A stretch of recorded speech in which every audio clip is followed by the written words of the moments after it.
বাবা খেপার প্রথম দিকে আমি জ্যান্ত সাপ নিয়ে অভিনয় করেছি।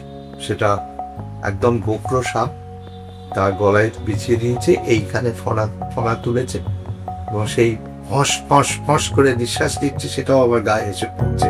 তো খালি গায়ে আমি ওইভাবে সাপ নিয়ে অভিনয় করেছি। কিন্তু মজার ব্যাপার হচ্ছে যে আমি তো অভিনয় করেছি, আমি কোনো ভয় টয় পাইনি। তো আমার প্রচুর সংলাপ ছিল, মানে শিব সেজে আছি আর কি, সংলাপ সবই বলেছি।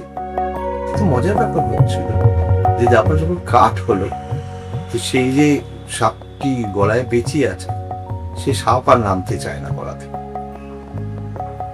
তো আমার একটা অদ্ভুত অনুভূতি তারপর হলো, বাড়ি ফিরে আসার পর হঠাৎ করে এই সাপটার জন্য আমার এসব মন কেমন করতে শুরু করলো। সাধক মামা খেপা প্রতিদিন বিকেল 5:30টায় আলাস বাংলায় আর যে কোনো সময় জিও হটস্টারে।